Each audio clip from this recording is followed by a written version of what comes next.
We're back, baby. Episode 10, MMA Gossip, Episode X. Thank you, guys. We made it this far. We never thought we'd make it this far, baby. 10 whole episodes. But thank you guys for the support at MMA Gossip on X Gossip on Twitter, at MMA X Gossip on Instagram, Gmail, the whole nine, iTunes, Spotify, YouTube. If you're watching this, you're already on YouTube. So please like, subscribe, keep helping out the boys. We love you very much. Let's just get right into it, man. All right, let's get into it. We are going to recap last week's fights, which was Woodley versus Burns. We're going to do the whole card, and then we're going to get right into the next card, which is this upcoming Saturday between Amanda Nunes and Felicia Spencer for the 145-pound strap. All right, so pay-per-view. Pay-per-views. Going to probably put a bit extra, right? Is it $5 more? Yeah, I think it's going to grease us for like I think $5 more. Well, you know, I'm in quarantine, bro. I'm paying for everything. Yeah, I know. If they charge us $25 more, unfortunately, they're still taking my money. So, all right. First up, Chris Gutierrez versus Vince Morales. Gutierrez got the TKO via leg strikes in the second round. Brutal. I just think Vince Morales totally didn't show up. I mean, both of us had our lock as Vince Morales. We couldn't have been any more wrong. But in this particular instance, it really did look like Vince Morales was totally out of place and didn't look at the caliber that UFC really needs on their roster. And Gutierrez went from playing touch butt in his last couple of fights to like just a leg kicking machine, which, you know, that was always his strong suit, but he really vamped it up because Vince Morales is incapable of checking leg kicks. So more props. Vince Morales, get your shit together or get off the roster, man. That's all I got to say. But, yeah, dude, I completely agree. I went 9-2 with my picks, and then my lock of the night gets demolished. Not even close. It was bad. It was like a beatdown. At the end of the first round, I was like, okay, well, sorry, boys. 0 for 1 on the night. Not the way you want to start the night, but I made a nice little rebound. I lost the first fight and the last fight. Everything in between I was golden on. But, yeah, that was not a close fight in any way, shape, or form. Vince Morales let me down big time. So that's it. We got nothing else to say about that. But next up was the parlay saver. Across the board, it was like the one fight in every parlay. I was like, oh, I'm keeping this everywhere.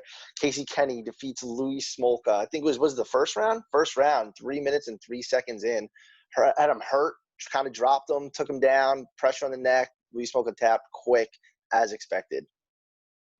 Yeah, I mean, Casey Kenny did exactly what he was supposed to do. He showed up like he was better in every aspect of the game, which, you know, we talked about last week. He's better at the stand-up. He's better on the ground. He's faster. He's just better, and he did exactly what he was supposed to do. That was a beatdown, dude. Tight combos, and he was throwing he almost did the same combo probably like 5 times, and it landed every time. Big body shots, and then, work the body, go up top, hurt Smolka, dropped him, got on top, submitted him real quick. Game over, first-round submission. You'd love to see it. Yeah, he made it look easy. And, you know, against somebody like Smolka, like, I don't care how much of a vet he is. Like, he's just not going to be anything special ever, you know. And then Kenny showed why he is on the rise. His potential is limitless at this point. Like, he had one setback to Merab Dvalishvili, but, like, he's only going to get better. Yeah, nothing wrong with that. Yeah. Yeah, so, okay, next up, we had Brandon Royval, UFC newcomer, at a plus 150. Both of us took him to win, and he did exactly. Yes, sir. He did exactly what he was supposed to do, and love to see it. He took the submission over Tim Elliott, who has like no fight IQ. Elliott just looked like he was just like we said it last week. He looked like he was fighting for a paycheck, and that's exactly what he did here. Brandon Royval's got the momentum come in. He's like, I'm gonna make a name for myself. He looks slick as hell on the ground. Like, he looks so good. And Elliott, I mean, where do you go from here, man? You're 15-11. You're a vet, but you're not going to go up from here. What do you think? Yeah. Dude, Brandon Royval, awesome performance. He looked good everywhere. Awesome on the ground. And you saw his interview, obviously, with DC after the fight. He's crying, like wiping away tears, saying how bad he thought he looked. So if he was that hard on himself and that good of a performance, he is a really high ceiling, and I'm excited to see it. And he got the $50K bonus, which he said if he got the $50K bonus, he's quitting his job. And he tweeted today with big smiley faces that he called in sick to work today because he got his bonus. And then now next up, quitting his job, going MMA full-time, baby. You love to see it. Like, if he looked that good doing, you know, part-time MMA, part-time whatever the hell else he's doing, man, Dude. Potential. That's what I'm saying, man. That's what I mean. He was that hard on himself, only training, not even full time. So now that he's training full time, I'm excited. He's going to have a really high ceiling, and I'm excited to see his next fight. Because Tim Elliott, I think, he was ranked. He's like 12th or 13th, I think. So I'm not sure. I don't know what his ranking was, but I mean, Brandon Royval's going to have a number next to his name. Probably has a number next to his name now. Yeah, deservedly. So, deservedly so. Yeah, man. And we go from a second-round submission to a first-round knockout. Jamal Hill defeats Klidson Abreu, TKO, knees to the body. How did you feel about that one, right? Because I took Jamal Hill on that one, Mike. Hate to break it to you, bud. Oh, man, I couldn't have been any more wrong. Just like the Vince Morales fight, man. He showed me offense, man. He went out there. He looked gun-shy. Like, he didn't look like that against any of his other previous opponents. Not saying that he fought any super, super noteworthy except for Ankalaev. Right. But, I mean, Hill, like we talked about it, man. He looks so like he could be really something in the future, man. And right. So all the more. It wasn't that you picked against him. You said you hit a really high ceiling. You just thought this might be a little setback for him. So you weren't wrong in what you said. You know what I mean? He does a really high ceiling though. He's got the look. His tattoos are hilarious. He's got the 2 thumbs up to his north. And he kept doing that in his interview. So that's obviously means something to him. Like Eddie Cormier was giving him a compliment. He's like, "Oh my dude, that's awesome." My dad thought those tattoos are hilarious. It looks like he drew them on with like a crayon though. Whoever did those tattoos should be ashamed of themselves. But anyway, moving on. Daniel Rodriguez, 8-fight win streak, defeats Gabriel Green. Unanimous decision, 30-27 across the board. It wasn't too competitive. It was kind of just clear 10-9 rounds every round. I mean, Daniel Rodriguez went out there, did what he was supposed to do. Training with Cowboy Cerrone every single day. I mean, you're going to get better. You can only go up. Yeah, I just think that for a guy that was he was pretty much getting pressure the whole fight from Gabriel Green. Like Green was just stepping forward the whole time, sloppy stand up, eating shots, but like for Daniel Rodriguez to like keep composed, good cardio and pop, like hard shots against Green every round. Like I give him a lot of credit, man. He looked really good. And Green, super short notice. Green, I got to give Green credit for eating those shots, coming forward and good cardio. Like if he had like maybe a few more weeks of training, like maybe there'll be a different fight, So I'm excited to see what Green has in the future. But for Rodriguez, man, good shit. Great performance. Yeah, dude, absolutely. Like Gabriel Green, he's like the perfect person where you want to see him come with the full camp, see what he's got. You know what I mean? He'll have better cardio, which leads to better striking, not getting tired later in the rounds. I mean, he still went 3 full rounds with almost no notice at all. So, yeah, absolutely. Props. More props. And next up, we had. Yeah. I got to give you credit for this one because I didn't see this coming. I don't think anybody really saw Caitlin Chookagian taking it to the ground here, but no, had it. We all knew she has a ground game. If you're training up there in New York City with Henzo, man, you have a ground game. But she just never. Yeah. And she did it against the perfect opponent, in Antonia Shevchenko. Shevchenko looked absolutely lost. Like, I don't really see how can you rebound from this and like still consider yourself somebody that wants to make a run for the title. If your ground game is that, I don't want to say bad, but like you got exposed. Bad. So more props to Caitlin. She you can see a sigh of relief on her face when she won. Like her and her corner she did her little dance. Yeah. I mean, I just felt so happy for her, even though I picked against her. But I mean, props to Chookagian, man. She made it look easy. Yeah, so my 2 takes on this. One, I was right in calling the Chookagian fight, but I was wrong, and I didn't see her taking it to the ground at all. I thought she could win a stand-up fight too. I mean, the stand-up looked fairly even. The 3rd round was the only round where they stood for about half the round. It was pretty even. I mean, you could tell Shevchenko that's clearly her strong suit. She was looking a little bit better, but Caitlin was holding her own, standing 2.5 minutes, and took her down and made her look like a fool again.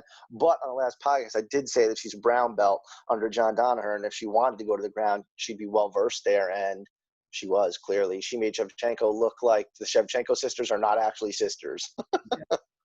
It's like if Antonina looks that bad on the ground and your sister Valentina is that good on the ground, like I don't know how can there be that big of a gap? Like you can't hide that in the gym either. Like they're training together every single day. There's got to be, you know what I mean? Like Valentina's got to be embarrassing her because Valentina embarrassed Chookagian. You know what I mean? So there's clearly levels, man. Yeah. But anyway, after that, talking about ground specialists, Mackenzie Dern embarrasses Hannah Cyphers on the ground. It was a knee bar. It was 2.5 minutes in. It was kind of everyone saw it coming, so there's not too much to say. I mean, Hannah Cyphers came out pretty hot, aggressive. She looked good. Mackenzie was kind of on the back foot, and then you could tell, like, as soon as Mackenzie went to the ground, it was like, well, this is the beginning of the end. She hooked that leg, and it was tapped instantly. Like, literally, that was how the fight was always supposed to go.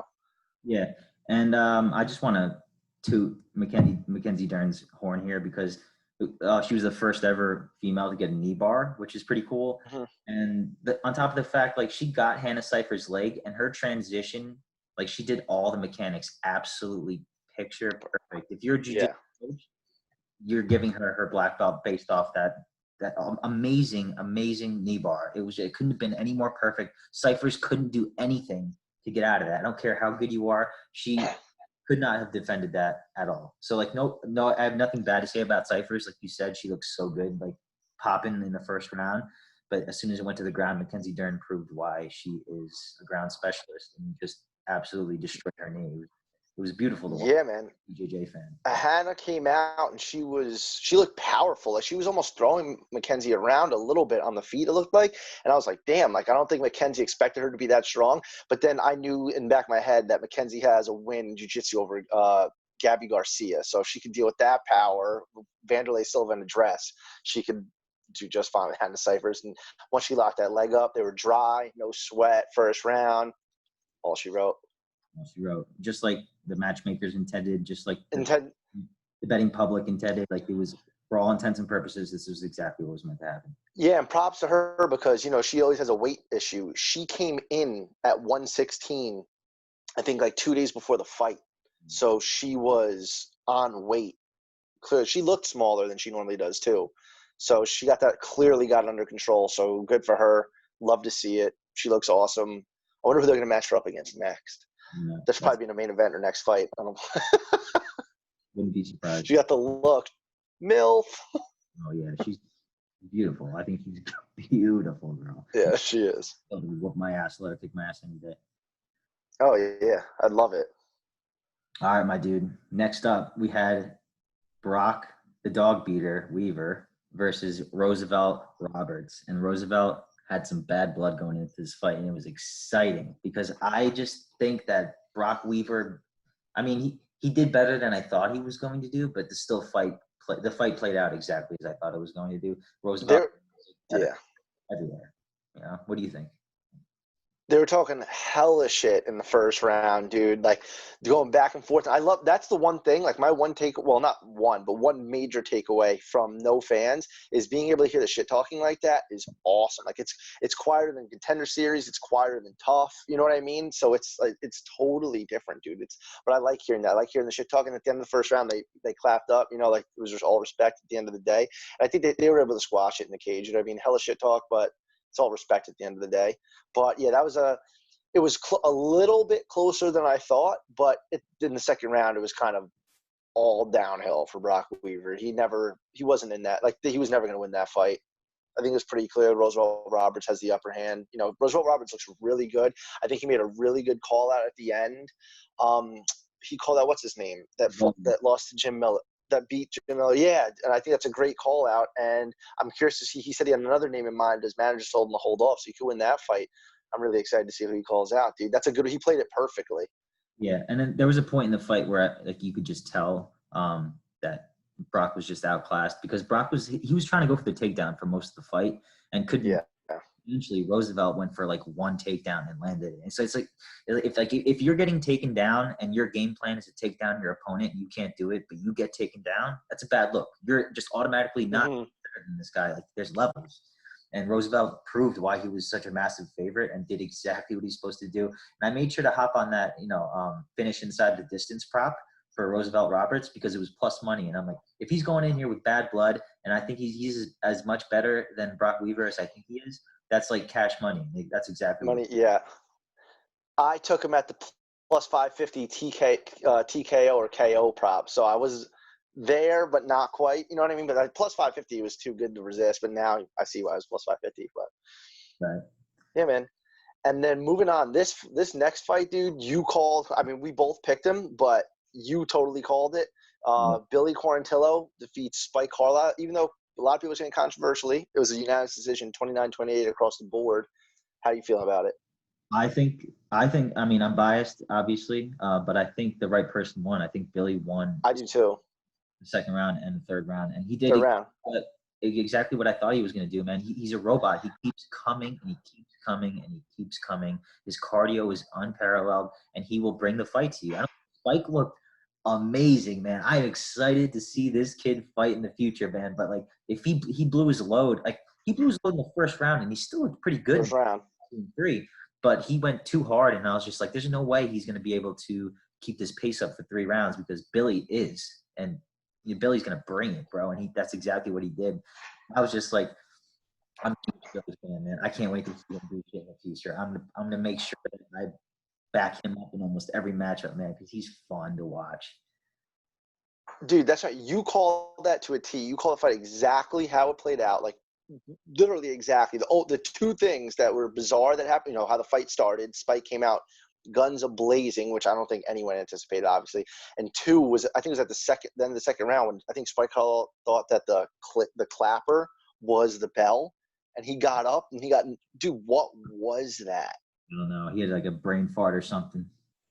I mean, yeah, and props to Billy, dude. Fight till the ref stops you. Fight till the bell, dude. That was kind of bizarre, but I do think that Billy won rounds 2 and 3 for sure. In my eyes, I was, you can never be confident when leave it to the judges, but I felt pretty confident that Billy won that fight when the fight ended. Yeah, I agree, and we're in Vegas. Better, the judges, right? The Florida judges that smoke crack cocaine before they go. Dude, but talking about being comfortable going to a decision, the next fight, I was not comfortable going to a decision. No. Augusto Sakai beats Blagoy Ivanov. It was a split decision. Yeah. The scoring was a little wacky, but I was not confident in that at all whatsoever. The one thing, I guess, Augusto, which I said out loud, and then like 2 minutes later, I think DC said it, was he was missing smaller. Augusto Sakai was missing, but when he was missing, it was in range, it was close, and his punches weren't far off, where Blagoy was kind of swinging and missing at range, and it looked like it gave the appearance that it was big misses, big kicks, big misses, big swings. When you're missing like that from range, it gives the appearance to the judges and to the audience that you're losing the fight. Yeah. Did you agree with the scorecards? I thought Sakai won. Did you? I did too. But I wasn't by no means confident that as soon as I heard split decision, I was like, here we go. Another Blagoy Ivanov fucking stealing the cards here at the last second, man. I did not want to see that. Always.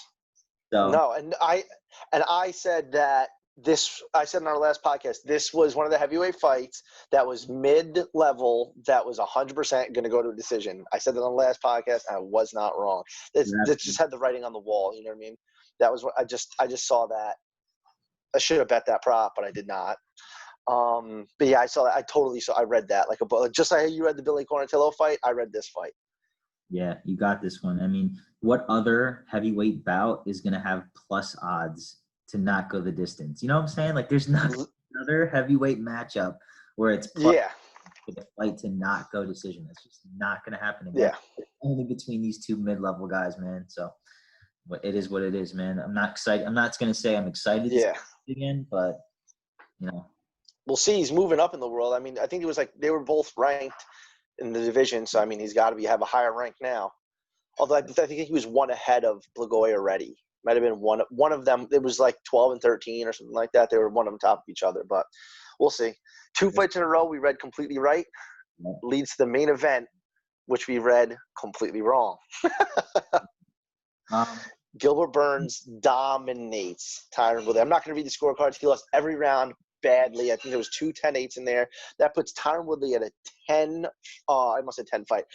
round losing streak.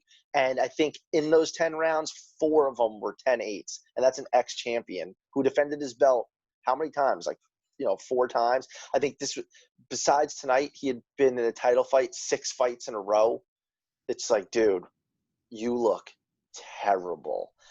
He was on at the end of the first round. I was like, well, Woodley lost his fight. I mean, that was kind of obvious. He got dropped. I mean, not obvious, but he got dropped in the first round.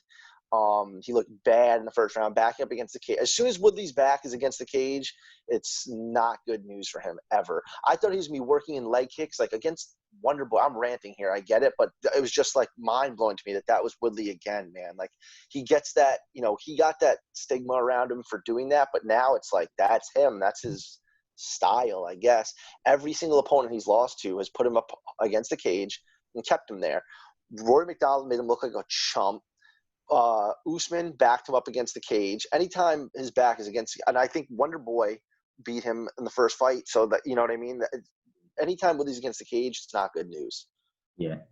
I just, I remember I was texting you throughout the week about this. I was saying things along the line of like, Woodley either kind of beats the shit out of you or he gets soundly beat. There's really no between, I mean, like, granted, he had a really close call with Wonder Boy, but other than that, like, he either gets soundly beat by, like, Rory. He got soundly beat by Usman, now Burns, and he got soundly beat by Nate Marquardt way back in the day. But like Jake Shields, or he's knocking motherfuckers out like Darren Till. There's no in between, and I just don't know. Jay Huron. Yeah, where does he go from here? Like, do you see a future for him? He's 30 years old, 2 losses in a row, 2 bad losses in a row. Like, do they give him a warm-up fight? Do they still put stock into him? Because he is a name. Like, I don't know what's next for him. So, and one thing, I don't want to take it away from Gilbert Burns. That was his best performance ever. He looked like a beast. He looked big out there. He looked awesome. He put Woodley on his back foot for 5 rounds. He was up 4 rounds to none, clear as day. And in the 5th round, he's still coming forward like it was the first round. So, not taking anything away from Gilbert. But, like, to answer your question about Woodley, man, I don't see him – he was just talking about how he was going to beat Burns and then go get his title back from Usman, which I never saw happening anyway.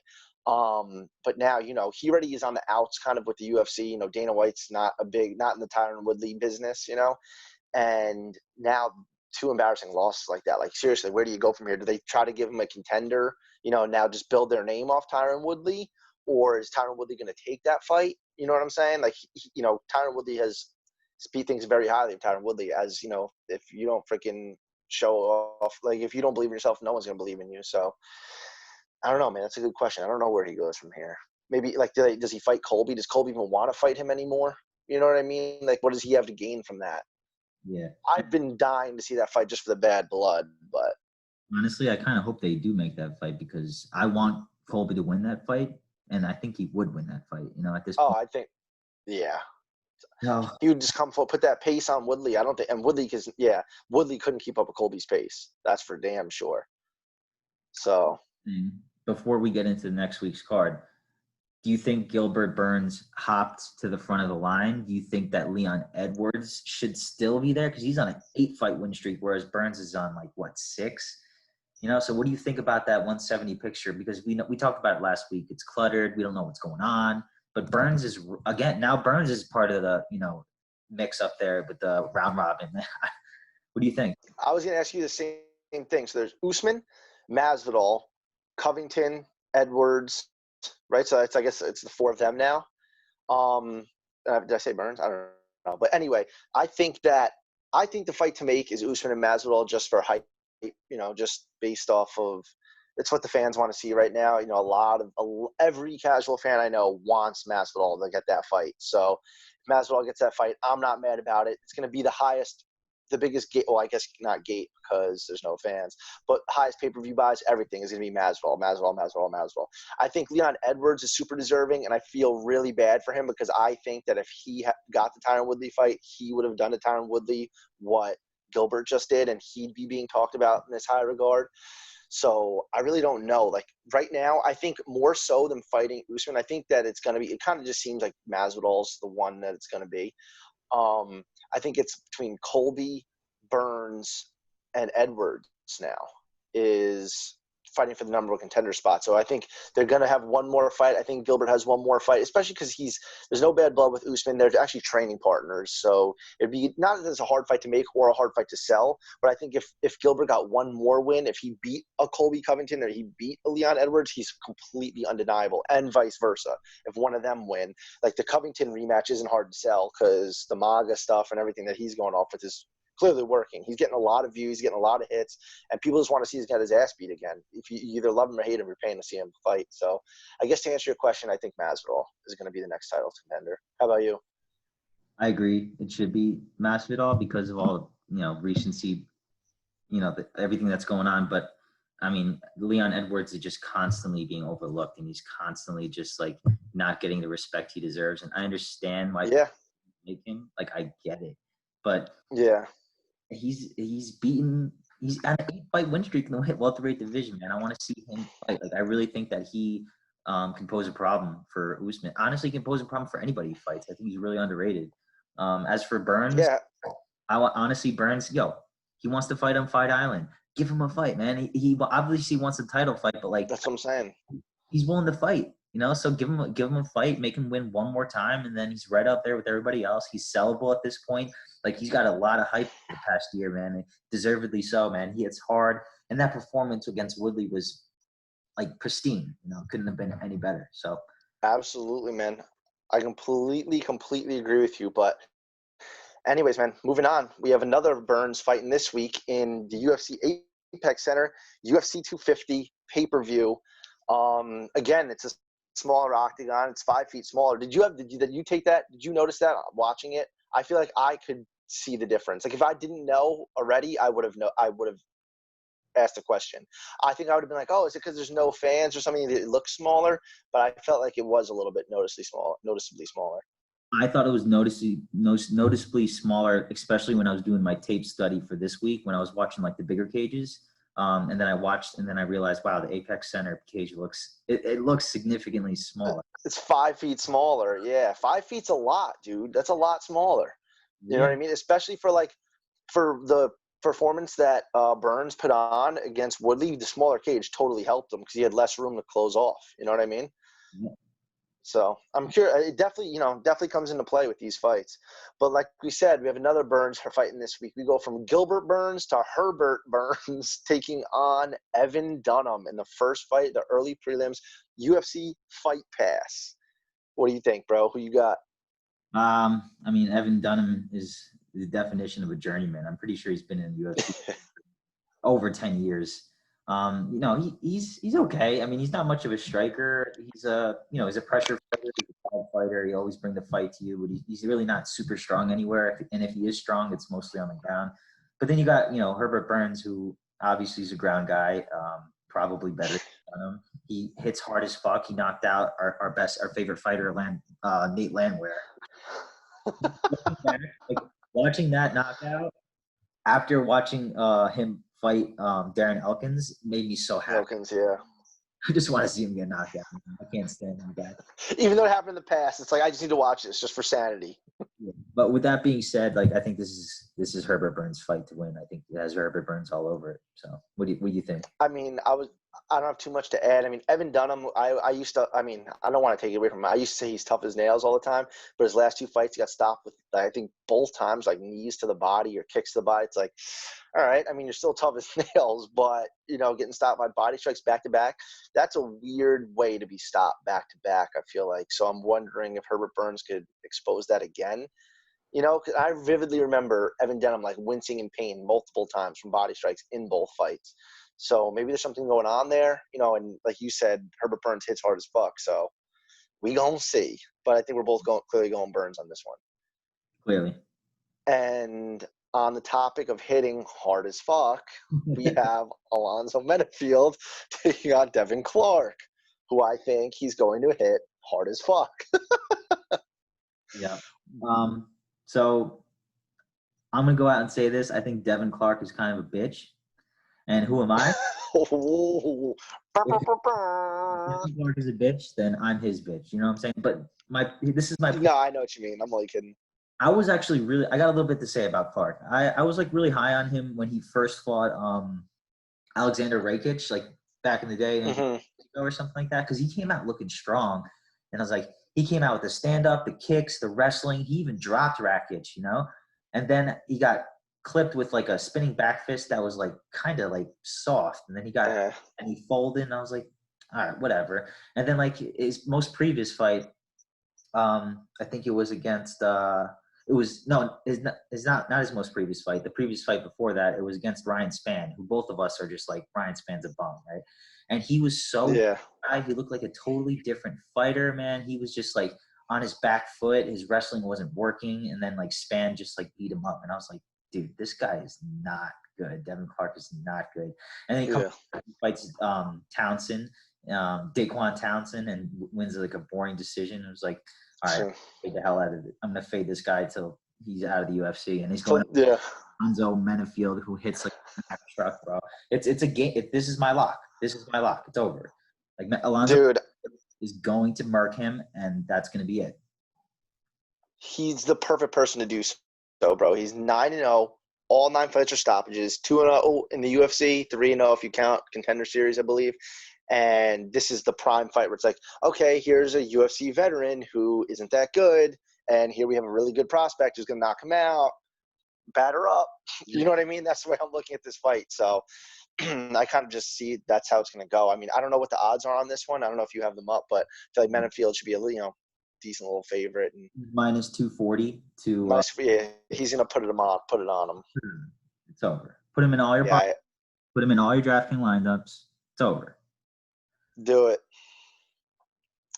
But yeah, man, I see that fight going one way, and knowing this will probably be wrong, but no, I'm only kidding. I really don't see that fight going any other way, to be honest with you. I mean, like when Devin Clark fights, he either wins by decision or he gets finished by strikes, so it's like. So there's no in between. There's no in between. He's a decisionator or he folds. I truly think he's a folder. Like he's one of those guys where he faces a little bit of adversity and he's just like, all right, I quit. Yeah. I agree with you, man. You do that against Menafield. Menafield is going to make you pay for it. He's going to either going to make you quit. I wouldn't be surprised if he quits the strikes. He's either going to knock him out or he's going to like straight up. I'm telling you. Yeah, that would not be great. But yeah, man, I'm glad we agree 2 for 2. We agree on this fight, on these fights. Next up, we have Jussier Formiga taking on Alex Perez. I'm not sure if we're going to agree on this one. But right off the bat, I'm going Alex Perez. I'm totally feeling him, man. Who do you got? I like Perez. I think he's overall maybe a slightly better fighter. But you can't the experience that Jussier Formiga has is unmatchable, man. He fought Benavidez twice. Granted, he got TKO'd twice. But speaking of TKOs by Benavidez, do you remember when Perez got TKO'd by Benavidez? And it was Benavidez also. And Yves Levine stepped in, technically stopped the fight, but then let it kept going. It's just mean.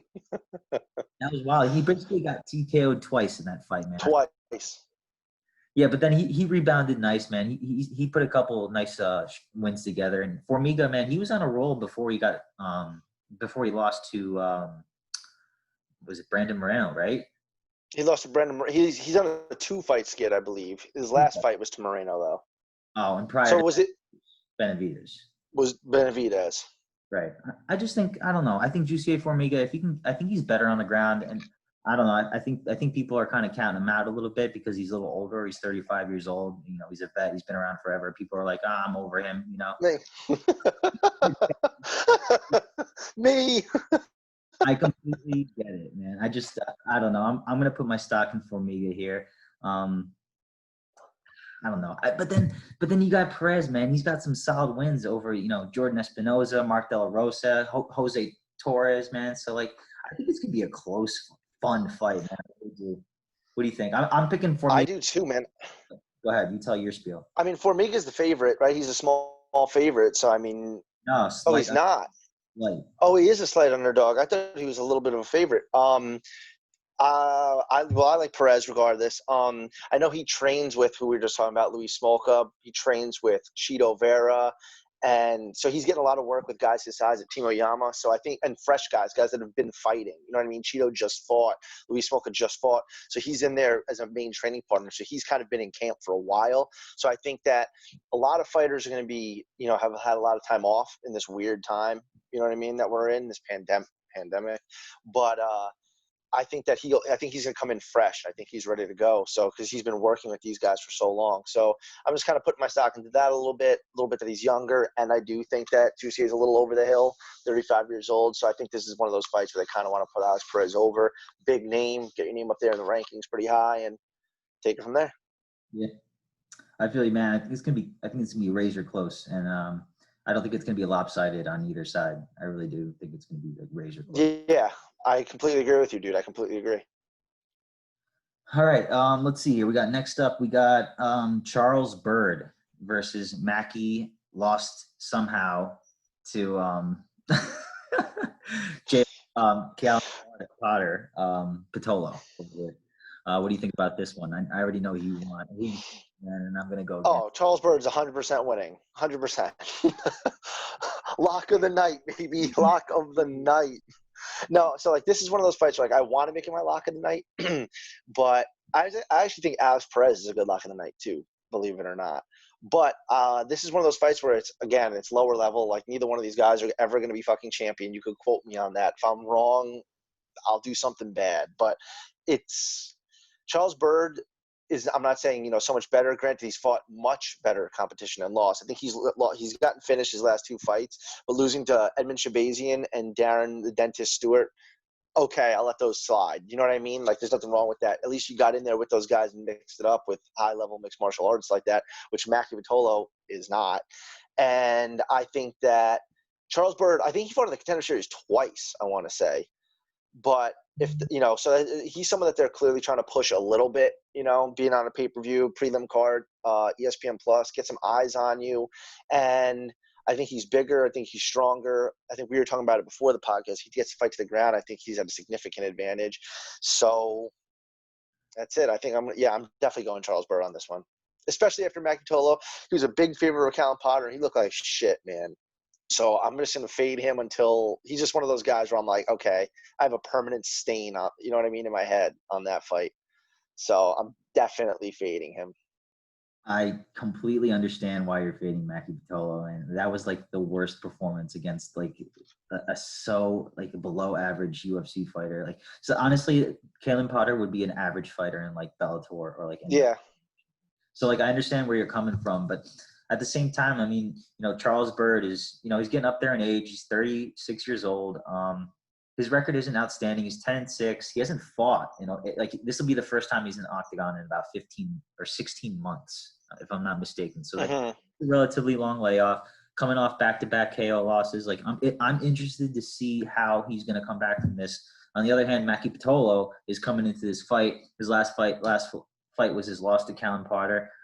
So he hits hard as fuck, and then Byrd gets hit hard as fuck. He doesn't do too well. So, yeah.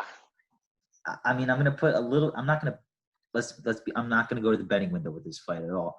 But yeah, that's why I said it would be lock of the night, but I can't trust these guys. I can't trust either of these guys. So I'm just, for the sake of going against you, make it interesting. I'm just gonna pick Mackie Vitolo, and I have a feeling I'm gonna be regretting it in this very chair. We'll see. Dude. I'm honestly, we going again. Go ahead. No, I said we gonna see. That's it. Dude. Honestly though, one thing to play devil's advocate against myself, Mackie Vitolo was a minus 300 favorite in the last fight and lost, but he was minus 300 because people clearly saw something in him. I was gonna say. So I was gonna say that. I'm we'll glad. see. Yeah, we'll see. We'll see, bro. Next up, we got a good fight next, bro. Good, man. I mean, we got Cody Stamann, who I feel like people are constantly just forgetting about, but he's solid, man. He's on a roll, and he tied Song Yadong in the draw. That's crazy. And he's going against the frequent fighter, apparently, Brian Boom Kelleher, who just had a crazy awesome knockout over Hunter Azure. Yeah. So, what do you think about this one, bro? So, two things on this. One, it's at featherweight, I believe. This fight is at featherweight, and they're both natural bantamweights. So you're absolutely right, correct. So that's one thing that I'm thinking. So I think in Keller's last fight, when he knocked out Hunter Azure, was at featherweight. So he's going to be used to having a little bit of extra weight, where Stamen might not. So that always affects your cardio. But I'm going with Stamen on this one, just because I feel like Stamen's definitely fought better competition, and he's just he is a little bit better, I guess you'd say. He's like, I know you were talking about for the podcast, you said it, I'm totally stealing your words. He's safer. He's just a little, he's better on the ground. He's got a little bit better striking. He's a little younger. He's a little faster, so I just feel like it's kind of made for him. He has everything it takes to win here. Again, the extra weight might affect him negatively. He lost to Aljo with one of the craziest submissions ever, the Solio stretch, which I have to mention because I think that was sub of the year or runner-up. Have to mention that. So he suffered that setback, and then the Song Yadong fight was a draw. That was a weird one because now that I'm remembering it, it was a majority draw. Stamen won on one judge's scorecard to the two that were a draw. But I believe Song Yadong was deducted a point. So that was a big, but a relatively even fight. Where Kelleher, he has lost on his record. He's on a 2-fight win streak right now. But I just feel like prior to the UFC, Kelleher was kind of those, just he's almost like a MMA vet. He's been around for a while. He's lost to some people you've never fucking heard of. But now, he's in the UFC. He's on a roll, so people are kind of high on him. But I think that he's going to suffer a little bit of a setback on this one. But one thing, so I'm kind of ranting here. If he does win and doesn't call it out Sean O'Malley again on the same card, that would be a huge blunder. I agree. If he wins, he has to call out Sean O'Malley because how could you not? Double down. Got to. I'm going to go ahead and say that I think Brian Kelleher is just more dangerous. He's not better. He's not a better striker. He's not a better grappler. He's probably a step behind Stamen in every aspect of the game. But Cody Stamen isn't going to come out here and throw haymakers and knock him out. That's not Cody Stamen's MO. Right. He's gonna probably strike with you. He's got good kicks, good striking, and then he has a blast, explosive double leg man out of nowhere. That's probably gonna back. On the ground, like I said, Stamen's a little bit better. I'm just worried that, and Stamen's got a chin and a half. I'm not doubting his ability to take a punch, but Kelleher's been knocking out people that he shouldn't have knocked out. Azure, man, no one saw that coming, man. And then he subbed O'Day Osborne. No one saw that coming. People are fake constantly, and he keeps disproving us. So, at what point is he going to hit that wall? Is it going to be Cody Stamen? I think it is. I think Cody Stamen is going to hit that wall. Like I said, you're with me on this one. I thought you were hyping it up to pick Kelleher. No, I don't think there's really any value on Kelleher. I just he's going to be a middle of the pack guy. He's just a hardworking dude that just fights his ass off, man, and you like him because of the way he fights. But he's, when he was fighting Hunter Azure, man, he was throwing balls to the wall, man. He had no defense, man. He was getting hit hard. So I just don't think he's ever gonna really pan out to be something special other than maybe he'll be a fan favorite, like a Jeremy Stevens, down. Yeah, absolutely. So I think Cody's a little bit better, and I think he's gonna grind out a decision here, probably take him down, avoid the submissions of Kelleher, grind him out, get that decision win. I hope it's exciting. I hope Kelleher makes it exciting. But if Cody's smart, he's gonna just take it to the ground and just do what he does. I agree with you completely, 100%. Yeah, so I'm going. We're going Cody there, right? Well, yeah, we're both going Stamen on that one. Mm-hmm. So next up, middleweight bout, Ian Heinisch taking on Gerald Meerschaert. This fight's a lot more interesting to me than I think to most people. I have a couple hot takes on it, but I want to hear what you got to say about it first. All right, so Heinisch, I think he's a kind of a crazy dude. Just his personality, he's in your face, oh my god, who the fuck is this guy? He got bursted on the scene, man. He got some solid wins over Cesar Ferreira and then Antonio Carlos Jr. And everyone's like, wow, who's this guy, man? Super, that was big. Yeah, those were big wins, man. He was outworking them. He made ACJ tired in that fight, man. We never seen him look that bad. So a lot of props to him. And then he went up against Derek Brunson, the vet, who I picked Heinisch in that fight purely because Derek Brunson was kind of on a skid at this point. But Derek Brunson did skid, right?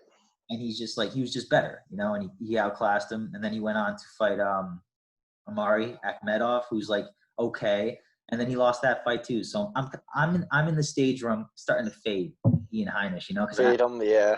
I don't think he's as good as like his burst on the They scene, you know. right. You got Jared Mearshart, who's constantly being underrated, constantly being counted out. And like I thought he beat Darren Wynn, clearly choked his ass out. Bad. You called that 100% too. Yeah, third round submission, and that was exactly what happened. And then he went to a split loss with Eric Anders, who like that fight could have gone either way. It was very close. Win over Giles, Right. A split decision lost over Kevin Holland. So like he is fighting good guys, and he's in there with every. Yeah. Except when he got TKO'd by Thiago Santos way back. But hey, who hasn't? Needless to say, I'm picking Mearshart. I think if it goes to the ground, I think he just needs to stay off his back. You know, like Mearshart's a little bit too content on his back. Ian Heinisch, I think he gasses a lot, but you know, so does Mearshart. And I think it's gonna be a sloppy fight, man. I really think it's gonna be like sloppy. I just think that Mearshart has what it takes to slick in some crazy submission and hopefully just end it early before he gets too tired. I totally agree. That was one thing I was going to touch on. If I think that Joe Mearshart has a better gas tank than Ian Heinisch. Heinisch has had a tendency to gas, and when you gas, I feel like that's when you fall into Mearshart's trap, and you can throw a sub up. We'll see what happens. But I'm going to go with Mearshart as well. I think Heinisch has a crazy story, which I think was why the UFC was trying to push him so hard. He went to jail like multiple times. I think he went to jail, flew to Spain, went to prison there, came back, then got more charges because he basically evaded his charges, went to Rikers Island for years, and now he's like completely turned his life around. He like goes to prisons and does talks and teaches and like says like, you know, there isn't like an outlet after this. There is life after this, and tries to, you know, divert people from going to prison. But so I think they were trying to push that story, and it's great. He's got the look too, you know what I mean? He's a good looking dude. But I think that Joe Mearshart, I think he's an underdog in this fight, but I think he pulls it out on this one. That was my read on it. And when I saw the odds, I was like, oh wow, they're, you know, not what I thought. So I'm gonna ride out with Joe Mearshart as well. Word, man. I agree with you 100% with everything. So up next, we got a UFC tailor-made, hand-picked. There's no way this is going to go the opposite way. Chase Hooper, 20-year-old kid who just like. He's the youngest on the UFC roster. Yeah, like can't say enough funny things about this kid. He's basically Ben Askren's long-lost son. Going against Alex Leroy Caceres, who is 12, 0 ground game, can't seem to get his walking papers in the UFC. What do you think about this one, bro? I think the reason – so I'm picking this my lock of the night. I'm stealing it. I don't care. I'm stamping it on this fight because of everything you just said. I think the reason Alex Caceres hasn't got his walking papers yet is for fights like this. He is – I literally wrote in my paper today when I was taking notes, all capitals. My handwriting looks like I wrote it with my feet, but it says ultimate stepping stone with 2 lines under ultimate, because Alex Caceres is going in there to fight Chase Hooper to lose. Chase Hooper, it's honestly, I could see Chase Hooper, you know, maybe subbing him in like late in the second, early third round, or just winning a clear-cut decision. And that's exactly what the UFC wants to happen. He's going to get his octagon time. He's going to get another win under his belt. And his social media is exploding. I saw he put up a picture the other day, like LOL, because he had 69,000 followers. The day before that, he had like 50,000. And now if you look at it today, he's got like 80,000. So he's literally just growing like crazy. The UFC is pushing him like crazy. And he's doing pretty good for himself, too. His Twitter kind of exploded. I mean, he's 20 years old, so he better be good on Twitter. He better be good on social media. But he's a good kid. He's got a really good personality. He makes fun of himself, which is, you always got to do that first. And I think that he's going in here against Caceres, who is a vet. He's fought everybody. You know, Caceres freaking fought Uriah Faber, for Christ's sake. But he's way over the hill. Like, he's tailor-made for Bellator. So I think Chase Hooper's going to get that win and send him there. I feel like the UFC, like all the big hats in the UFC got into a room and we're like, listen, we got to get a fight for our boy Chase Hooper here. Who can we put him up against? And everybody simultaneously put up their Alex Caceres card and was like, they held the mask, yeah. Excuse me. Alex Caceres has 0 ground game. Chase Hooper has a sick ground game. math. Like, that's it. Like, there's no getting around it. And Chase Hooper, man, like he's putting it together on the feet. I mean, in his Dana White Contender Series, he was getting fucking mauled. But then he fought David Tamer, and he put on the same thing. He TKO'd him, man. It was cool. It was good. It was cool to watch. So I think if he loses this fight, man, it'd be by a freak thing, man. It'd be like a freak flash knockout or like something crazy, man. Because like I don't see that happening. No, he's gonna win a decision, or he's gonna choke his ass out, or take. He has every. I think he's gonna choke his ass out. I could see him, take him down early in the first round. Like Leroy's got, a little range, got his kicks, but I think Chase Hooper avoids that and gets a takedown. I could see him riding him out for the first round, tiring his ass out, looking for chokes, a little ground and pound, flattening him out, and then second round repeating it, subbing his ass. That's the way I see it going. Chase Hooper, lock of the night. What are the odds on that? Do you have them up in front of you? I think he's only a slight favorite. I think he's like minus 145 or something like that. So there's definitely right. I mean, he's still very green. There's definitely a lot of value there. He's still very green. So I'd like to see. And obviously, the UFC wants to see him win. I want to see him win. You want to see him win. So let's see him win, baby. And then that's the main event. And the thing is, that's the main event on the prelims, which pretty much says like we want Chase Hooper to win this fight. You know what I mean? Like he's the main event of the prelims. Like they always do that to lead you into the pay-per-view with a good taste in your mouth. So clearly they want to do that. They want Chase Hooper in your mind. So we go right from there on to pay-per-view on ESPN Plus with another even more tailor-made bantamweight matchup. Or Chase Hooper's actually featherweight. But anyway, with another bantamweight matchup in Eddie Wineland taking on Sean O'Malley. I mean, okay, so we're both taking Sean O'Malley. Next up, no. But dude, seriously, like, come on. I mean, it's over. Like this is already just like the Hooper fight. This fight has already been written. Eddie Wineland, and he's awesome. I love him to death. Veteran WEC guy, fighting since like the early 2000s. But this is Sean O'Malley's time. He's better. He's faster. He's younger. He's hungrier. He's better on the ground. He's better striking. He's younger. He's younger. He's younger. He's faster. He's younger. No, I'm only kidding. And like, but Eddie is just. Go ahead, bro. Go ahead. I'm sorry. I didn't mean to cut you off. What were you going to say? I was going to say, like, in this particular case, I don't really think experience matters, man, because O'Malley's got the full package. He's got his confidence, man. I just think that he is absolutely the sky's the limit for this guy, and there's no shot that he's going to be stopped by Eddie Wineland. No way. Eddie Wineland's coming, you know what I mean, doing his Eddie Wineland dance. But cheers, bro. Eddie is going to come in there, and Eddie's going to be Eddie. He fought freaking Renan Barão for the belt and got stopped brutally. So, he's got that experience. Yeah, dude, brutally. He has that experience that Sean O'Malley needs to beat, if that makes sense. Yeah, Sean O'Malley's a huge favorite. Sean O'Malley's coming into his own. He's super confident. He's got the ground game to back it up, man. Like, at a super underrated ground game, Sean O'Malley. So he's got the complete package. But you need to beat someone like Eddie Wineland just to, he has that wealth of knowledge. Like Eddie's been there and he's fought, I don't want to say the best of the best, but he's fought very good, I keep hiccupping, competition. And now it's passing the torch. So O'Malley's going to take him out and take those wins. You know what I mean? Yep. So that's another tailor-made matchup. And I imagine him being a massive favorite. Oh, yeah. I think he's like minus 335, something outrageous like that. Jeez, yeah. I mean, there's still value at minus 345. Like, put him in all your parlays, put him in all parlay. He is a lock. Like, he's going to win. So, I mean, like, I can't wait. I'm excited as hell for this fight, man. Just watching Sugar Sean O'Malley fight is it's a blessing to watch, man. The way he fucked up Nunes. Oh, dude, he's the man. He's the man. The man. Yeah. All right, bro. All right, we're on to the next one. We got the resurrection of Neil Magny going up against somewhat. Yeah, I guess. Going up against the Anthony Rocco Martin, man. If your name is Rocco, you got to have sideburns, bro. I don't care who you are, man. If your name is you have to, dude. You got to have chops. You got to have chops. I'm moving. Excuse me, bro. I'm sorry. No worries. I'll break this one down real quick for you. So, I think Neil Magny, I think he's got a little bit of recency bias behind him. I think that's why he's a small favorite in this fight, around minus 150. I'm not buying it.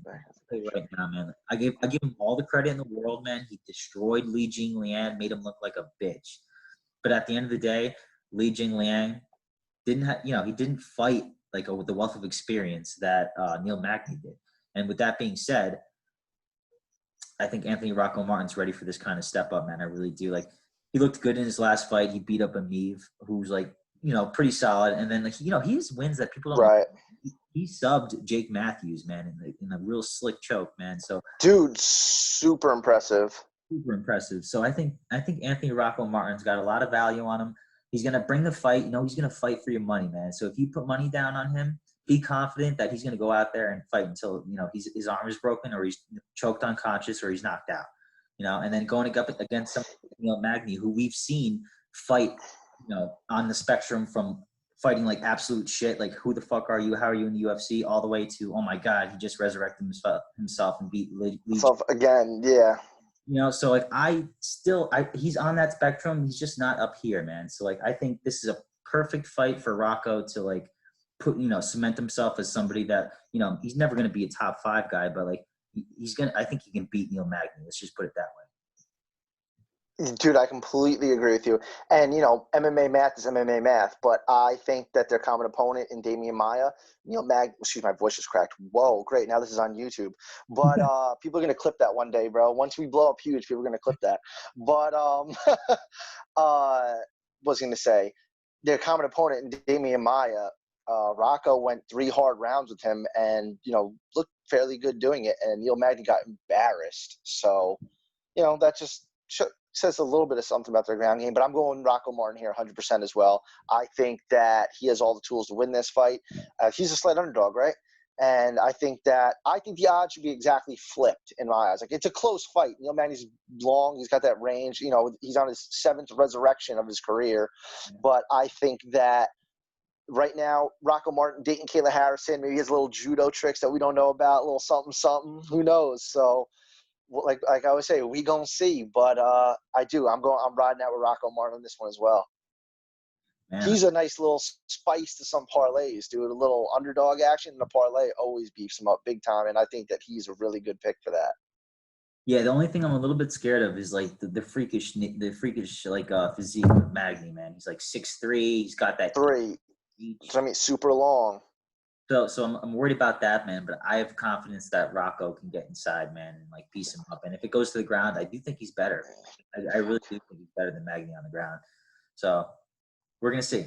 I just think he's tougher. He's not gonna. I think he's not gonna fold. He'll make Magny fold before he does. So right. Yeah, we'll see, bro. All right, this next one I am fucking amped about, man, and I just want to hear your take on it before I go. All right, so we got Aljamain Sterling on a roll here, Matt Serra camp here, going against Corey Sandhagen, who is not. Dude, this is out of every fight on this card, I'm most amped to see this. There's no fight that I'm more excited to see than this. This should be this fight determines who fights for the belt next. Right? Am I alone in thinking that? I think that personally, the fight to make over Aldo and Petr Yan, or however you want to say it, should have been Aljo. But Corey Sandhagen has his claim too. He's a freak. Like I'm gonna start rambling, and I know it because I have so much to say about both of them. But Corey Sandhagen has. He got robbed of the Frankie Edgar fight. That would have been an awesome fight to see. Welcome Frankie Edgar to bantamweight. And I think that if he did have that fight and he won, I think it'd be him versus Petr Yan right now. If assuming he wins that fight. But this is the fight. This is the number 1 contender fight for the bantamweight. You know what I mean? For the bantamweights. I think if Cejudo didn't retire, he'd be fighting Petr Yan right now, and this would be the number 1 contenders matchup. I don't think there's any way around it. I'm definitely the fan in me is rooting for Aljo, being from New York. I met him in person before. You should put the picture up in the description or something. But he's the fucking man. He was super cool to me, super cool to Matt. So I think the fan in me is going to ride with Aljo, being a New York guy.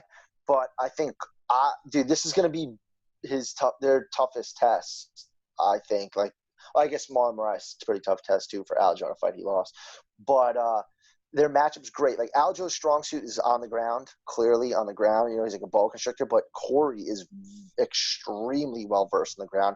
He's made of like rubber. He doesn't submit to anything. And I think striking, Corey's really long. He throws some wacky kicks in there, but Aljo keeps his distance really well with kicks. So like the odds I saw earlier were like, I think even. So like, there you go, dude. I'm going back and forth. Like my gut is telling me Sandhagen, but I'm going to pick Aljo, and I'm rooting for Aljo. Oh man, dude, you sorry. No, you nailed it. But like obviously, I've been on the Aljo train for a while now. Like every time he's fought since the Marlon Moraes fight, I bet on him because he looks so freaking good every time he fights. Yeah, he was putting people to shame, man. The way he beat Pedro Munoz was like no one's beaten Pedro Munoz like that. Like that. Pedro Munoz enough, man. He's a stud, and Aljo like firmly beat him. And then you got Corey Sandhagen who just basically just destroyed Sunsao in a 3-round fight, man. So these guys are both fighting amazing competitions, and there was just no doubt they were eventually going to come meet each other. These lines are it's going to come to a head. Yeah, dude, the line is perfectly appropriate. The thing, and I'm glad you said about Corey being like a rubber, like on the ground, because like when I was a wrestler in high school and even in jiu-jitsu, like when I go against the tall, lanky guys, they might not be as good as me, but they do well against me because they're so long and lanky and they're just so hard to keep down. And he's a scrambling machine, So machine. Yeah, machine. And I think Aljo's better on the ground, but I think it'll be even because of the lankiness of Corey Sandhagen. And when he gets to the feet, I think Corey's going to be a little bit faster, man. So am I honest? I'm picking Corey to win, but I'm rooting for Aljo. And if I'm putting money on it, I think Corey's got it. I really do. Corey's going to eke out like a very close, maybe even split decision. But I'm going to call it. I'm going to say unanimous decision for Corey, and I can't wait, bro. I hope it's I agree with you. This is one where I'm going to put an asterisk on until we make the picks. Like when we send the official picks out on Saturday morning, I'm going to be like this. And I'm not going to know who to circle because I don't want to tell people. I hate being wrong, so I want to be like, oh, everyone pick Aljo because I'm Aljo's fanboy over here. But I'm going to ride with Aljo. I've been rooting for him for a long time. I've seen him perform for a long time. He's fought a little bit better competition, but that's not taking anything away from Corey because Corey's only lost one fight. You know who he lost to? I think it was an LFA. Jamal Emmers, dude. Wow, weird. A fight he would never lose again. He's just young and developing and stuff. So, basically, I'm not going to say he's undefeated because he lost a fight, but that was a good learning process. He's undefeated since. So, I'm going to go back and forth on this one 100 times, but I am 100% most stoked for this fight out of any fight in this card, like 10 times more. If this was the main event, I would still buy the pay-per-view. You know what I mean? Like, I love this fight, dude. Love it. I agree, man. I'm more excited for this than the other one as well. So that's funny because we both are in our hearts. We want Aljo, but it seems like you're logistically picking Corey to win this fight, right? Yeah, I guess so. Like I said, I'm gonna have to see when my picks come out Saturday. I can totally see myself. I would really, really, really, really, really, really, really, really regret circling Corey and Aljo winning just because. Like my heart right now is telling me to pick Aljo and ride with him because of how much I know about him. Corey is like new to the scene, but he came onto the scene hot. You know what I mean? And he's looking like a killer, and he's got all the making to be a champion. And I think that whoever loses this fight it's not their last run. You know what I'm saying? Like Corey's super young, and he's going to be right back. Aljo's still young. He's going to come right back. So at the top of the bantamweight division, which I know we're going to continue to talk about with the upcoming fights, but there's kind of just like 170, there's a round robin now, especially with Cejudo leaving bantamweight. There's a little bit of a round robin going on at the top of 135, and I think it's super interesting. And Peter Yan, Aldo, Corey Sandhagen, Aljo, Cejudo if he wins this fight, Sun Sal, Marlon Moraes. It's like, holy shit, since when is Dominic Cruz basically still, since when is 130, Pedro Munoz, I didn't even say him, dude. That's like pure disrespect. The top 10 of that division, like 135 feels like 155 did a year ago. You know what I mean? Like whereas 155 now is almost getting settled out. Like Khabib and Justin have to fight, and then it's like, okay, we settled 155. Now 135 is like the hot ticket. Yeah, 135 is just as. And Dillashaw is going to be back in July. in January. Yeah. So exciting. Crazy times, man. Crazy times. All right, you ready for our co-main event here? Yeah, man. We already mentioned it, but let's do it again. So we got Cody Garbrandt going up against Rafael Assunção, a guy who's just always a perennial top contender, but never can really get that shot. What do you think about this one, bro? I'm gonna say it straight up. I'm riding with Garbrandt here. I think Garbrandt's he's clearly younger. He's definitely hungrier. He's faster. He's got the total package where, like, if he just fights his fight, I'm definitely going to bet some money on Garbrandt on this one. I'm going to ride with him on this one. I think that if he puts on one of his performances, he can definitely win this one. I could see him putting Assunção to sleep. He's much faster. He has the wrestling. I can kind of see him just outclassing Assunção just like Dillashaw did at UFC 200. Like, just a performance like that, dude, if Cody has the wrestling to mix in takedowns, like, I would love to see him do that. You know what I mean? Assunção is great all around too. Don't get me wrong, but he's fought everyone. He's fought the top of the division for a really long time now. He's never had that, he's never put 3 together in a row to get the title shot. But he's still super relevant in the division as well. And I think that Corey, which I tweeted, this is Corey. I'm stuck on Sandhagen. I think that Cody has a lot to lose, but way more to gain. Where if he loses, he's on a 4-fight skid. But dude, all my casual friends, like, sorry, Jackson, but Jackson, perfect example, dude. Text me, Garbrandt's fighting this weekend. Let's fucking go. Like, you know what I mean? Just Garbrandt's fighting, so they're stoked. They know he's gonna come out swinging and banging, looking for the knockout, and that's what the casual fans want to see. He's got the look with the tattoos, the whole nine. He's tough as fuck. He talks the talk. You know what I mean? So I think that he comes back in a signature Garbrandt performance and puts it on Assunção and is right there in the mix just because of his name in the 135 rankings, and I'm betting on it. Yeah, I'm picking him 100%. I think there's a lot of value on him. I think he's like minus 145. I think there's a lot of value on him. People are just – the reason why the line is that low is because of his 3-fight skid. But people don't seem to remember how much of an amazing fighter he is. Like, no one did to Cruz what he did. Like, no one – literally no one. No one will ever do to Cruz what he did. Like, he absolutely put on a clinic, and that was the top of his – career, and he's still capable of doing that. He's so young. He's so good. And if he, like you said, if he just fights his fight, there's no way Assunção can win. He's getting old, man. I'm pretty sure he's either 40 or getting there, very close to it. Yeah. He's very good, but at the end of the day, like, the UFC was like, Cody, man, you got to do this for us, man. We're giving you this matchup. Yeah. Fight, and I think he does. I think he realizes that, a fourth loss in a row may not be, the end of his career, but I mean, it just how much deeper do you want to dig your hole? Right. I completely agree. I think Cody, matures a little bit. I think hopefully he keeps his emotions intact while he's in there. Hopefully he doesn't get hit with a shot and just sees red and just like sees red.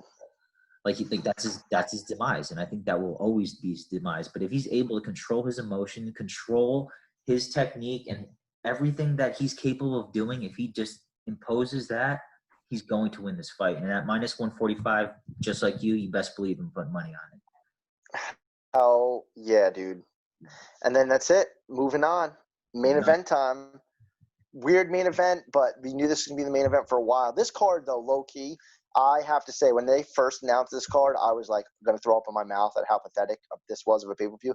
But this is stacked up really nicely. I mean, this is kind of a lower main event, but the card itself I love is stacked, so I can't complain about it at all. But we got Amanda Nunes, the champion, the champ, the female GOAT, taking on Felicia Spencer. Not many people might know about her, but I don't even know what to say. I mean, I'm riding with Nunes on this. I know there's, the record, right? I think if they tied the record, right, you sent me today for most underdog main event wins in a row, and this would obviously break the record. I do not see that happening. I totally see Amanda Nunes being Amanda Nunes. Amanda Nunes is better everywhere. I mean, Felicia Spencer did go 5 rounds with Cyborg, which was impressive, and you can't take that experience away, but Amanda Nunes put Cyborg's fucking lights out in 1 round. So I just see, everyone's run has to come to an end at some point, whether Amanda has lack of motivation. I know she's like, I'm having a baby, et cetera, but I do not see this being that time, and I think she handily beats Felicia Spencer. All right, I'm just gonna play devil's advocate here, just for the, do it for the entertainment.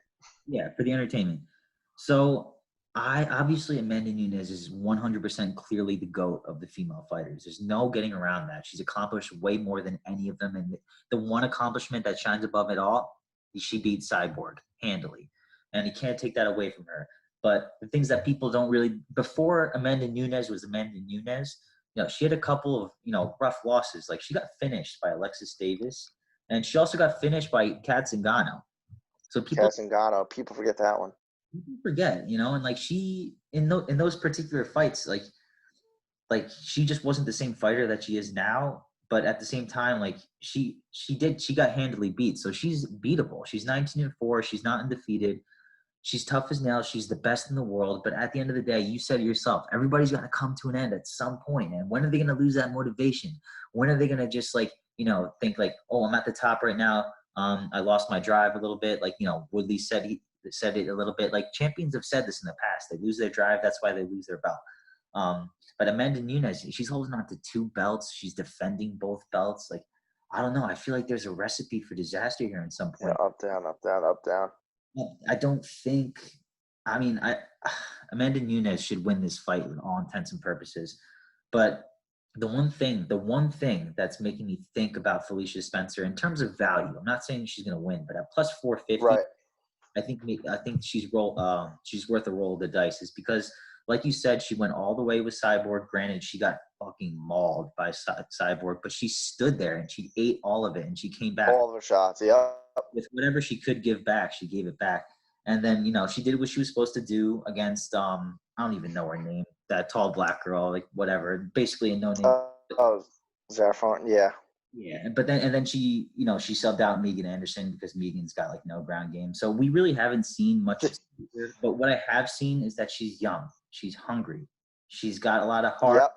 And she can take a punch. And I want to see this fight go to the later rounds. I want to see if Amanda Nunes throws the hardest shot that she possibly could and Felicia eats it, we're in for an interesting fight. A nice fight. I hear you, bro. So with that being said, I don't think there's any value at Amanda Nunes at minus 590, So I don't touch fights like that. There's nothing to lose, dude. Yeah. Nothing to win. Yeah. I'm going to roll the dice with Felicia Spencer. I'm going to pick her for the podcast because if I win, it's going to be – wow. But yeah, that would be epic, dude. If she loses, like she's probably supposed to, and she's probably going to lose, it's just another day at the office for Amanda Nunes, and we'll be breaking down her fight in the future. That's it. So I'm going to roll. You're right. Spencer, just based off her toughness and her drive, her motivation, her heart, and her grit, and that's basically it, because her skill is obviously not matched with Amanda Nunes. So that's it, bro. That's it, bro. I mean, I'm excited. So, with that being said, if Amanda Nunes wins, there's nobody left for her at 145, correct?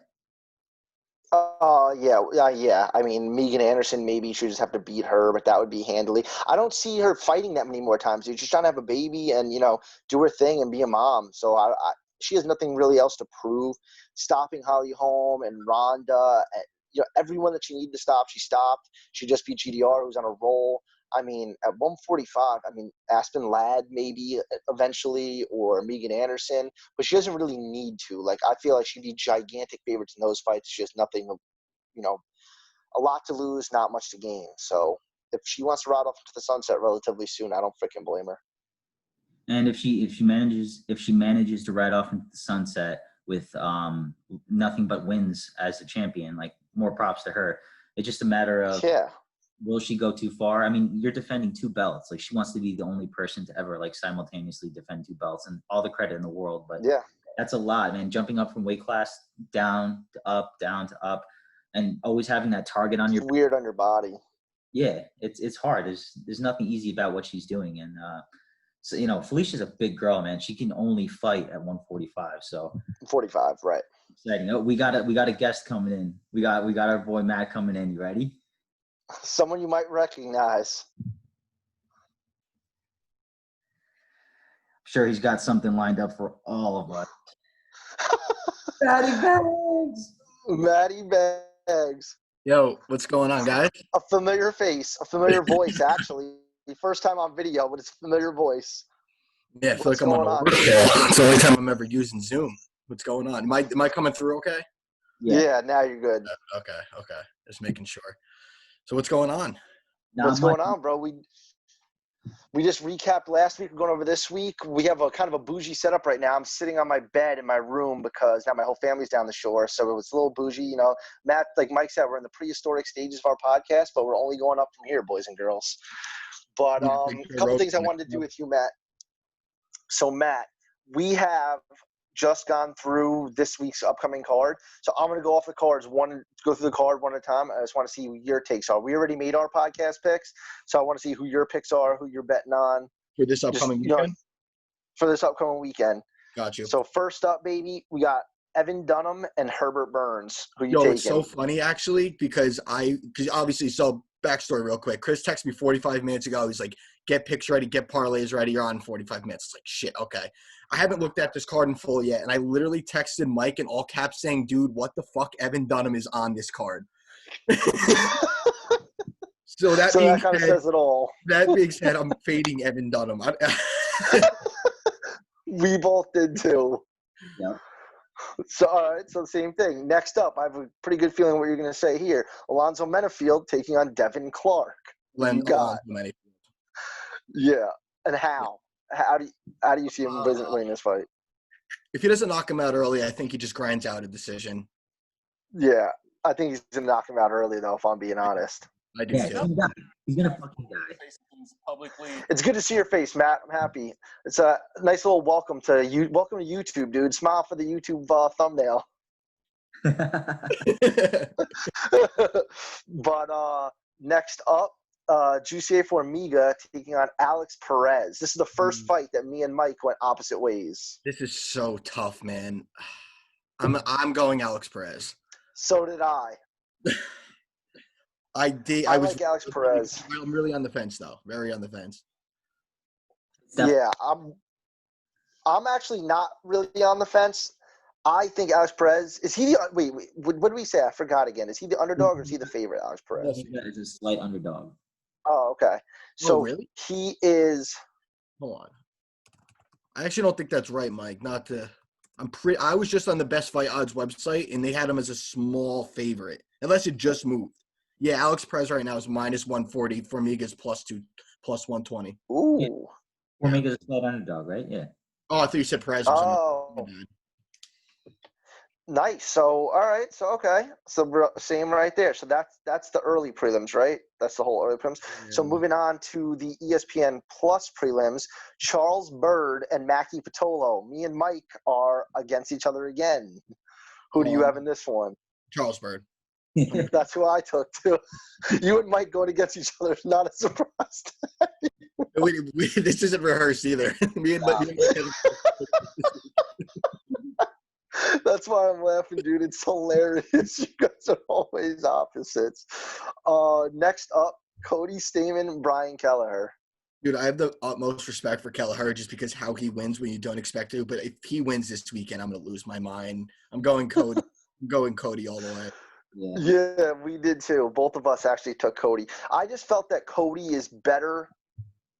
Like Mike said it perfectly. He's safer, where he's just kind of better everywhere. Where Kelleher might be more explosive. Like, you know, I could totally see Cody just grinding out a 3-round decision here. Yeah, he's a lot more technical too, man. If that fight gets in the pocket, I favor Cody all day. I think he's such a better, like just pure boxer. I favor him a lot. I hear you, bro. And then Ian Heinisch and Gerald Meerschaert. This one's going to get interesting when I get to, like, my locks and all that, but I'm all over Heinisch in this fight. Oh, me and Mike both took Meerschaert. Really? I know he's coming off of 2 losses, but I'm all over Heinisch in this fight. I always fade Meerschaert, too. It always screws me. I do. That what did I just say before, man? Everybody's always fading Meerschaert, man, but his level of competition he's fought has been stiff, and he's gone to split decision plenty of times. He's in every fight that he's in, man. He never really gets destroyed unless it was Thiago Santos way back in the day, man. I'm all over him as a dog, baby. I feel that. I understand why. I totally see why Matt's going with Heinisch. Honestly, like I could see the value. He's the favorite, right? So for a reason. But Yeah. I am totally fading Heinisch after his last 2 fights. I think he gasses a little bit, and I think that Meerschaert could take advantage of that. Good point. Very good point. And then next up, the main event, the ESPN Plus prelims, Alex Caceres taking on Chase Cooper. Chase Hooper all day. I'm such a big fan. Such a big fan. Dude, I said the same exact thing. I just feel like there's no way that he loses this fight. This fight is tailor-made for him. Exactly. I mean, obviously, like anyone else Hooper's going to face right now, Caceres, even though he sucks, probably does have advantage in the striking, but Caceres' biggest fault is he never dictates where the fight goes, and he'll literally fight anywhere, which means, in my opinion, Hooper's going to get this fight where he wants to win, and he's gonna sub him. Caceres will fool around with him around, and he's going to get subbed. That's almost word for word what I said. I could see Caceres throwing his kicks, using his range, and then getting taken down, getting ridden out for the end of the whole first round, and then just subbed in the second. Yep. I could totally see that happening. And then another tailor-made fight, we have Eddie Vineland taking on Sean O'Malley. Dude, Sean O'Malley. Yeah, that's what I said. He made this fight so Wineland would get his head taken off. Dude, it's going to be I wouldn't be surprised if he stopped in the first round. Yeah, easily. O'Malley's a beast, dude. Another guy. I'm fans of so many fighters on this card. I'm so pumped for it. I didn't realize because they were just announcing fights left and right. I really just didn't. I wasn't picking like which fights were on which card. I didn't realize how quickly this card got loaded up. It's a really good card. Me and Mike were just saying that, dude. It's so weird. I'm pointing at Mike is on my screen. Mike's on this side, so I'm like, oh, me and Mike. Meanwhile, I'm probably pointing off the screen on your guys' screens. But it's funny because we were saying how this card went from being a dog shit card to being completely stacked. Oh yeah, 100%. So next up, me and Mike actually went together on this one. Neil Magny and Anthony Rocco Martin. Who you got? Rocco. Yeah. So that's all three of us. Is that the first time we've all been? Oh, no, definitely not. Obviously, he's all now. Yeah, keep going. But 3 for 3 on that one. What do you like in that fight? Like, why do you like Rocco in that fight? I'm saying because I feel like lately we've seen a trend out of Neil Magny, and he wants to wrestle, he wants to grind up against the cage, and you know I've kind of seen Rocco Martin do that too, and I think Rocco just has more ways to win that fight. Even if it goes that route, he can grapple. I think he's a better striker. Like overall, I think he's better in the clinch, and I don't think Rocco is the kind of dude that's just going to get pushed up against the cage for 15 minutes and held there. Like I don't think it's going to happen because I've seen him there before, and I've seen him win fights in that nature. And I think this fight, the odds are what they are for a reason. But I even think he could keep this fight at range and win a stand-up battle. But if Magny gets this fight where he wants, I still think Rocco could take the fight on points there, 100%. It's going to be close. I feel that, dude. Close. I agree. I can see a split decision, 100%. Decision. That's what Mike said in this next fight in Aljo taking on Corey Sandhagen. Impossible to predict. That's what we went the longest on this fight. Like it's totally impossible to predict. At the moment, I took Aljo and Mike has Corey.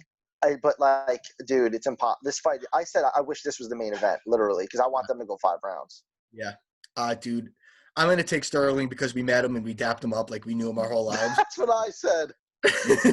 But dude, I'm such a big fan of both. Like we always say this about certain fights. It's just a fight where you don't want to see either guy lose. But I'm gonna go out. Yeah, that's what we did too. Next up, I'm not even gonna ask you because I don't think it's necessary.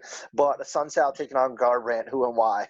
Dude, if Cody loses his fight, I won't be on the podcast next week because I will be dead. He's gonna win, dude. He's gonna win. Like Cody Garbrandt's gonna win this fight. I feel like this is a fight where you, of all people, are going to load up on this fight. With the odds being as close as they are. If I'm down, big, it's all going on Cody. Yeah, dude. I think that Garbrandt puts on a signature performance in this fight, and I think he stops the Sunsal. Me too. Especially we saw Sunsal get out his last time out. No, or was that two fights ago? Corey Sandhagen actually beat him in a decision in his last fight, but prior. I remember somebody putting his lights out bad. Yeah, Marlon Moraes. Yeah, that's what it was. So, and then the main event, baby girl, who you got? Amanda Nunes, Felicia Spencer, who and why? Amanda Nunes. Stop giving Nunes these, like, sacrificial lambs. Give the people what they want. Shevchenko's next. Run it back. Dude, that's a great call. We didn't say that just now, but just so you know, Mike picked Felicia Spencer. Of course he did. Before we go, in defense, from a money perspective, I feel him. If I'm up, I'm gonna bet her just because of the odds. But like, I don't think she wins this fight. Dude, I don't either. But like, and that's a good call. Shevchenko 3 would be great because no one at 125 is beating Shevchenko. Literally no one. She's a cyborg.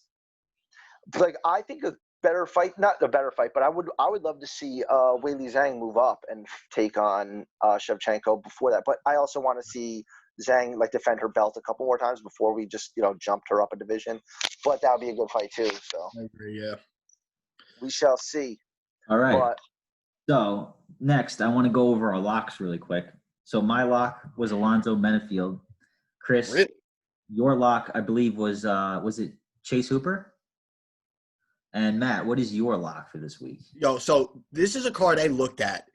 And I looked at the board. I'm just like, winner, winner, winner, winner, winner. Call the bookie. Tell him he's going to be pissed off Monday morning. So when that happens, I wake up Sunday morning looking for a credit card to put all my losses on. It just never ends well for me. I like this card so much. I have 2 locks. I'm locking in Cody Garbrandt, and I'm locking in Ian Heinisch. I feel that the Garbrandt lock I like a lot because I feel like if this was the Pedro Munoz fight, if he didn't lose that fight, right? Like, say that fight never happened and it was him against Hassan Sal, he'd be like minus 300. 100%. And Heinisch, dude, like, I know we didn't really touch on it before.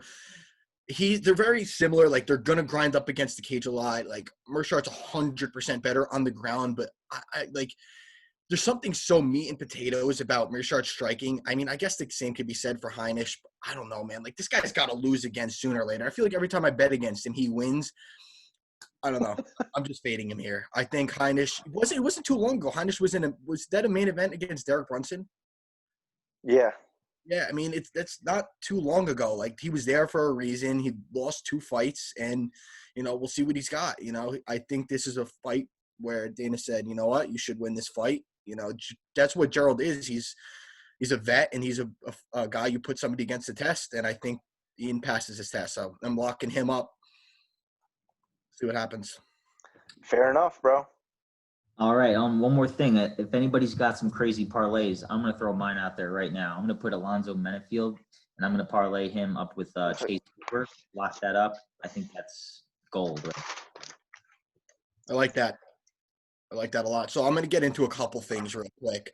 I put a bunch of stuff together. I'm doing a dog of the night. I'm going to try to get one of these every week just because, underdogs make money plus odds.